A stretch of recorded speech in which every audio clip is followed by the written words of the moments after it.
A recent dedication installing a salvaged art piece restored from our long-shuttered municipal courts building occurred at downtown St. Louis University School of Law. It, the subject of this story, resulted from one of the most productive dumpster dives in over 50 years, said the former law school's dean and renowned Missouri Supreme Court Justice. The current St. Louis University Law School Dean, William Johnson, explained the wall-mounted century-old doors as a virtual bridging of two courts, merely 150 yards apart. The returned artifacts mark a giving-back gesture, much appreciated. In 1911, our city's leadership, inspired by a local accomplished architect and St. Louis University alum Isaac Taylor, erected our bold, once majestic municipal courts building.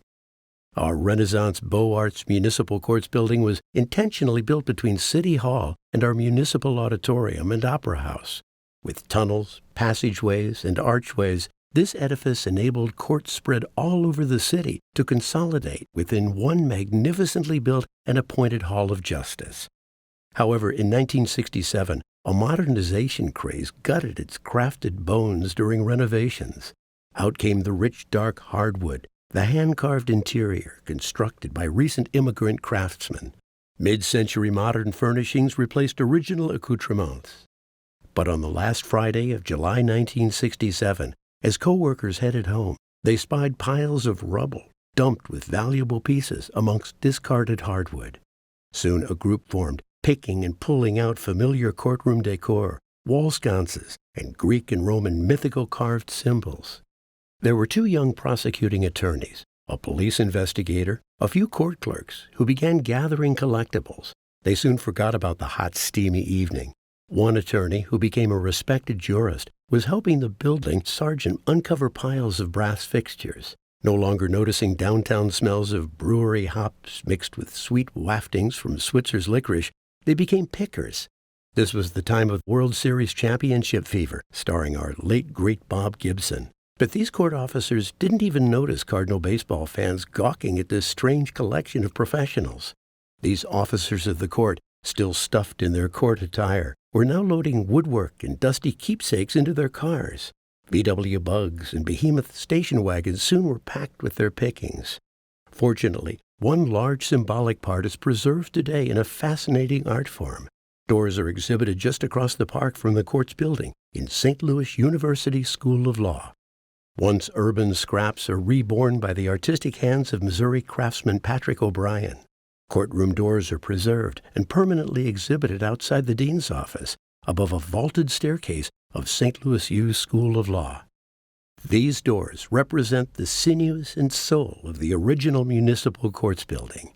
So many touched these doors. Thousands of local university law school alums and families of lawyers, judges, and advocates who practiced all passed through these doors.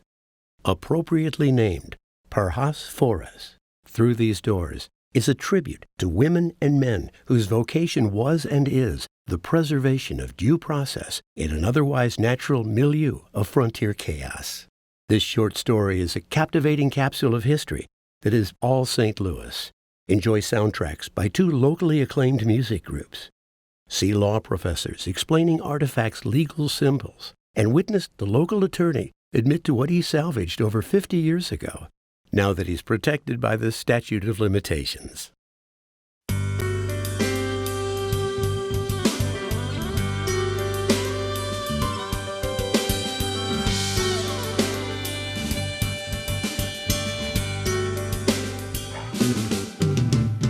Through These Doors. Perhas Fores is the Latin translation for Through These Doors. Through these doors. Literally hundreds and hundreds of Jesuit-educated women and men of service for and with others have passed through these doors to do their level best to represent their clients. The installation captures that notion in a visually impressive way right here in the law school space. Anyone entering the building may have viewed the wolves as a reference to ancient Rome, Romulus and Remus.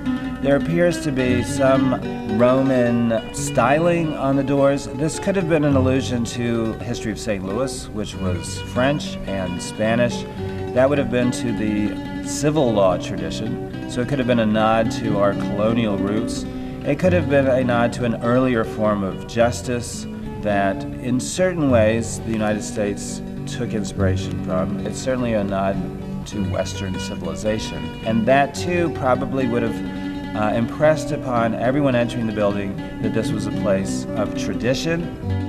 Historic preservation opportunity that we've had here is important. Otherwise, we just wipe out everything, when in fact, what that symbolizes is the opportunity to do what we can to preserve history because there is something there. We all move forward on the shoulders of those who preceded us. And in part, I think that per has, for has, through the doors of the past, we walk into the future. My dad, an alum of St. Louis University School of Law and St. Louis University, often told his children that the roots of the present lie deep in the past, and the past is not dead to her or him who knows how that present came to be what it is. As students, attorneys, the public walked into the building, the first thing they would see would be the wolves, who are on the doors themselves. The wolves probably represented an earlier form of adjudication of disputes, violence. However, they would then see the eagle, which is a symbol of the United States. It's a symbol of liberty. It's a symbol of our constitutional republic. The eagle itself is interesting. It appears to be a hybrid. It has a very large head. The classic American eagle has a small head. It's a bird of prey. The particular bird in this case appears to have a large head, very round eyes, and there's something a little owlish about it. That would have had meaning to people at the time. The owl was often associated, one, with Athena, the administrator of justice in Greek mythology, and two, also privileged knowledge. So attorneys are trained in a particular form of knowledge. They speak a special language. It's not just average citizens who can try a case or adjudicate a dispute. And I think the idea that maybe this eagle, this form of liberty, is a professional form, I think that may have had significance. And that there was a tradition here that was tied, one, to our tradition of law, ancient English common law, but also older traditions going back to Greek mythology. The symbolism of these features has been discussed by Professor Anders Walker at the dedication ceremony of Per has Foris. There are parts of the craftsmanship that recall the early days of Roman history and adequately summarize that American law at its essence is symbolic, embedded in these articles, that the outgrowth of our law is from Anglo-Saxon Roman law. After all, the Romans did not leave England until the mid-1450s AD, and the Magna Carta was about 1050, so only 500 years after that was the Magna Carta a product of English law. But those individual rights were somehow, we thought, embedded in each of these pieces as well. The owl actually has a lot of different meanings. I mean, the most recent meaning in American sort of folklore is the wise old owl, which has become associated with the single judge sitting on the bench. In historical terms, if you go back 2,500 years, the Greeks and the Romans believed in Minerva, and Minerva was the goddess of wisdom. And Minerva was represented in part in those days by the owl as well, just because of the habits of the owl to be circumspect and look around and see everything, and then swoop in. There are also mission-related symbolic implications for the installation. As a Catholic Jesuit institution, we are called to insert ourselves in the world on behalf of the poor, the marginalized, and those who seek justice. There are numerous ways that can happen, and numerous venues where that can occur. State legislatures, City Hall, through legal scholarship, sometimes even in the streets. But the traditional setting for acting as a lawyer on behalf of those who seek justice is the courtroom.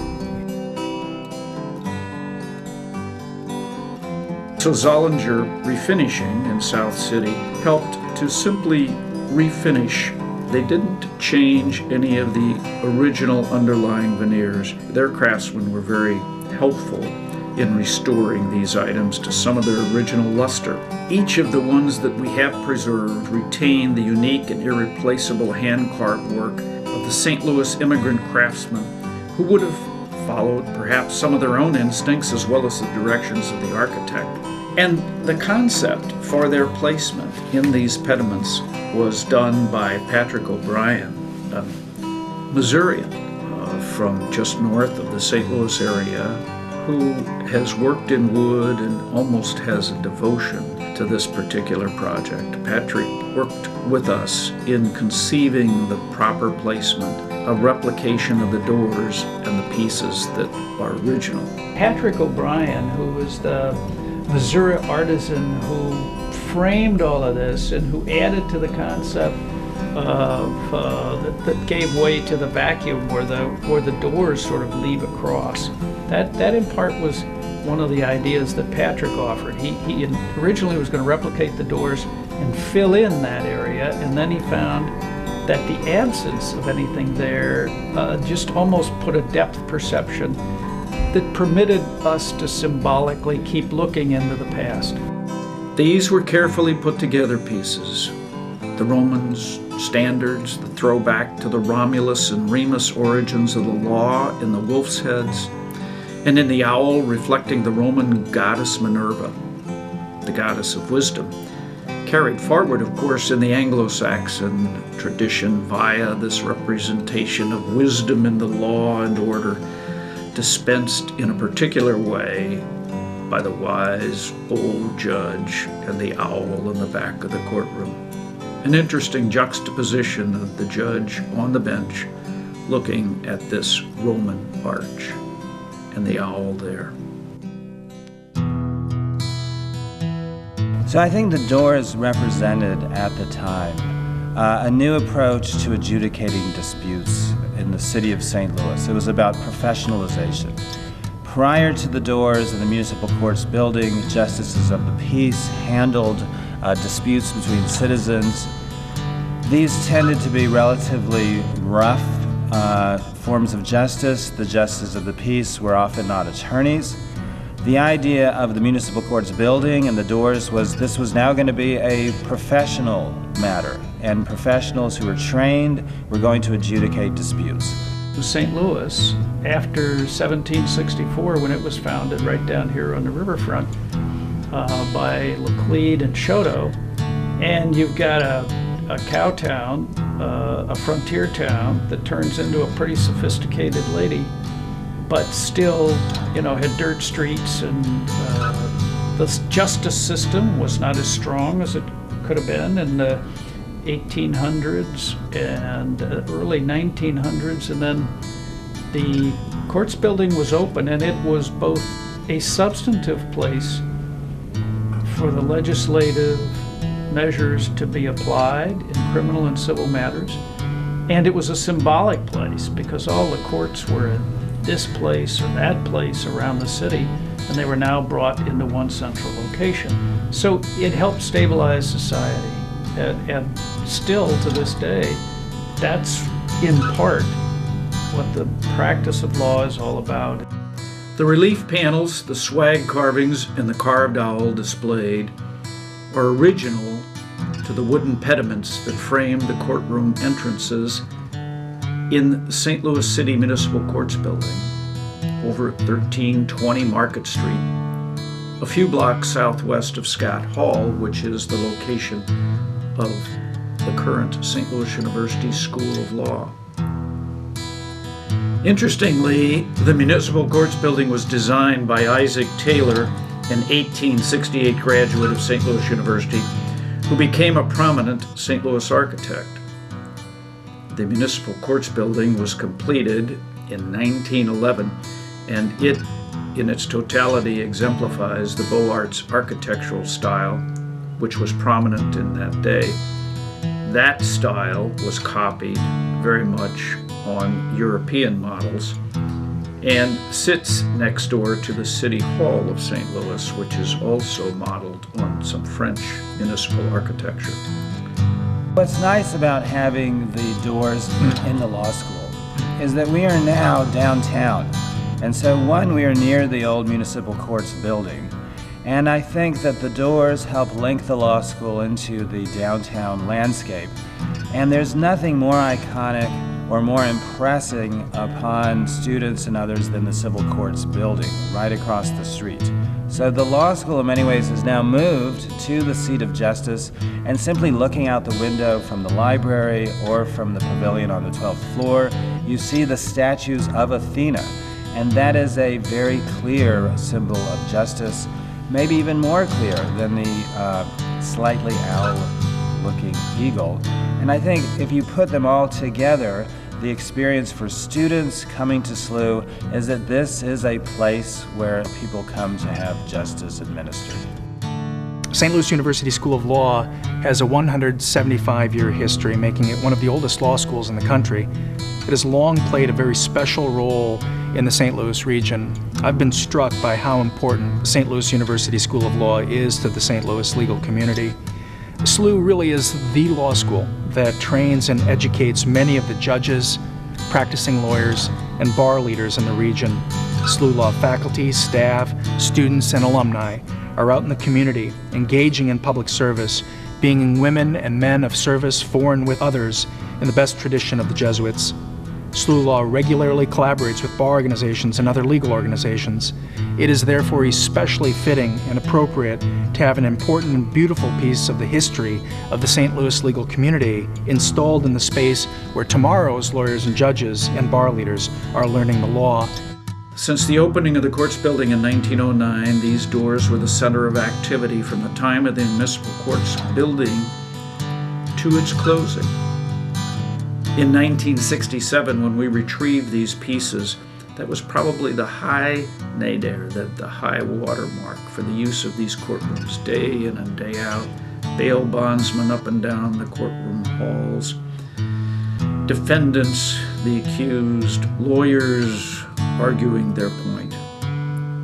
These features have been recently touched, both literally and physically. They have been touched over the years by innumerable graduates of St. Louis University School of Law, lawyers who came and went through these doors, those of high reputation and those of ordinary names.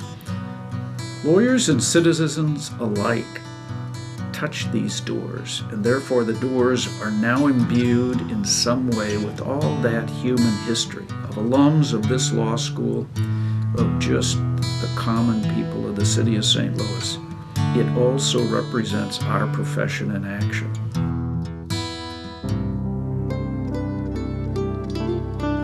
These original artifacts, amplified here, specifically the large owl and the laurels and the vertical standards, were retrieved from a discarded pile of refuse during the hot summer of 1967. That was a year when the citizens of the city of St. Louis talked with, as well as to, one another. And they did so in lieu of the discord and the rioting that occurred in many other cities in the country during that long, hot summer. It also happened that the Cardinals baseball team had another World Series season, which might have aided in distracting the citizens to focus on peanuts, popcorn, and baseball instead of the issues that might separate some of them.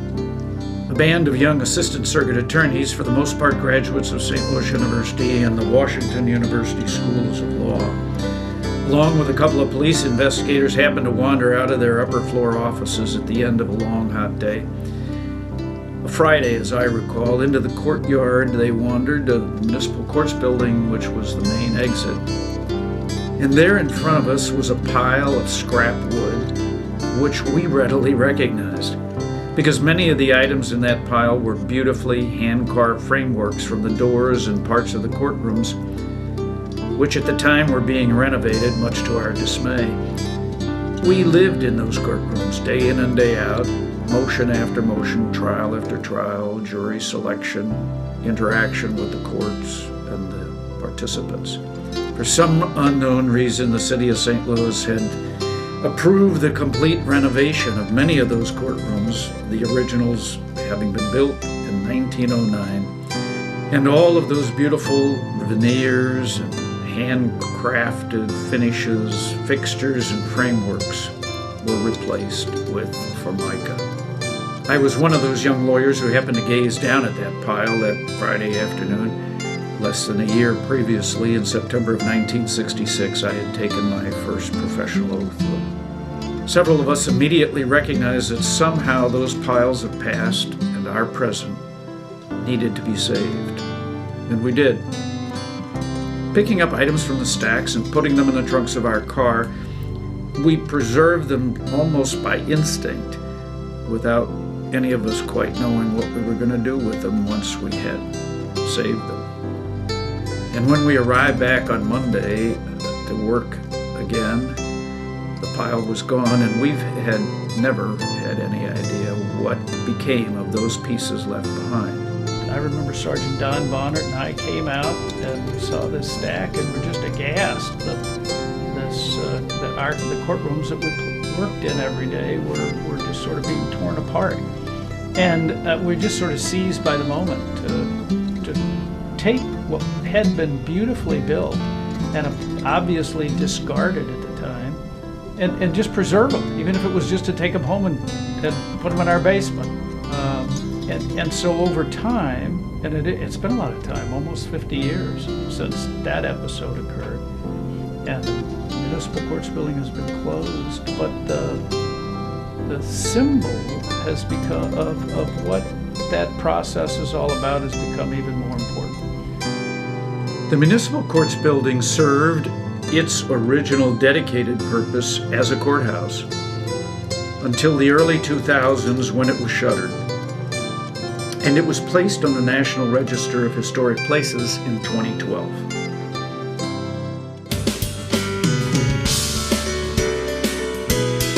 One of the more intricate aspects of Perhaus Fortis is that the architect of the municipal courts building was also a St. Louis University grad. And so the very sinews of that artistry and the grains of the wood also symbolize all of the intertwining grains of history with the university and with the law school. And the intertwining of the real lives of those people who essentially devoted themselves to the law. All of those men and women who are graduates, all of those who have been served by them as clients, and all of the entities which have provided a lot of employment are sort of intertwined in a way with the original builders, with the stones, with the wood, with the sinews of that building. And so it is a bringing forward symbolically of all of those elements. And I'm proud of my law school as being a part of that historic preservation. And it's through those doors then that the past literally is able to march, almost like in a commencement ceremony, with the present. And the two come together to hopefully formulate a better and better future.